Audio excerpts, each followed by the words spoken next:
Raymond Moody, and I'm very pleased this week to be conducting, along with my colleagues, a tour of the ancient Greek oracle sites and significant places in Greece that have to do with the origins of Western thought. During this week, what I'm going to be doing with the students is to lay out the entire history of the origins of Western thought, beginning with figures back around 600 BC, who were beginning to lay down the rules of reason as we know it. And the point of this will be to show that logic itself, which we think of as something abstruse or abstract, that has no real relation, especially to the spiritual life, is in fact in itself a spiritual discipline. One of the strangest facts of history, and yet certifiably true, as you can tell by reading standard histories of ancient Greek philosophy, is that the father of deduction, Parmenides, who was the first person to articulate the notion of truth as we use it in logic and also in daily life, was in his day job an evoker of the deceased at an oracle of the dead.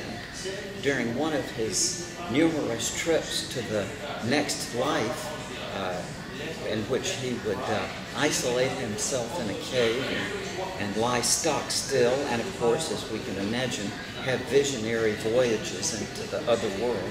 During one of his trips, he encountered a goddess who revealed to him the very first logical deduction and gave him the instructions: Parmenides, when you go back to Earth, don't tell people to believe this because the goddess says so. Tell them to work it out in their own minds and see it for themselves. So, logic itself, which we think of as something as the antithesis of the spiritual life, began in a spiritual experience. So what I'm hoping to do throughout this week is to guide people from very beginnings of Western philosophy right on up through the Hellenistic period of philosophy with the Cynics, the Stoics, the Epicureans, and the Skeptics, and to show how that history is totally unfathomable unless you understand that it originated in what today we would call spiritual experiences or alternate states of awareness. So, wish you were with us, and I'm looking forward to this week with my colleagues and my students, and I'm hoping that we all have a really good time of it. Hope you can join us next time.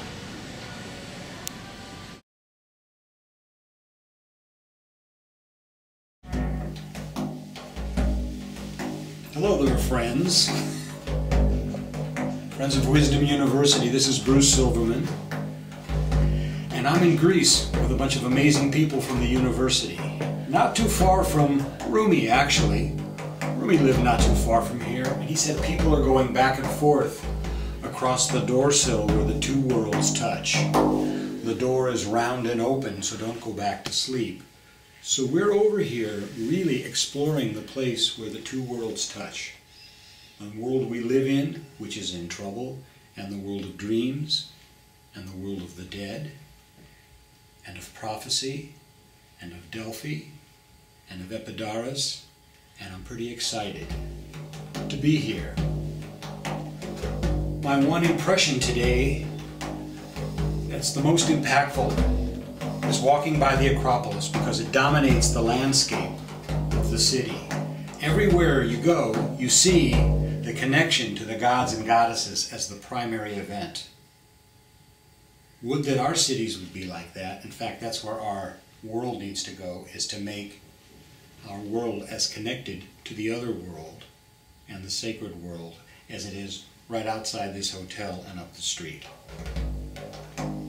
So again, the pilgrimage to Greece, it's happening. It starts tomorrow, and I invite you to tune in again and see what happens next.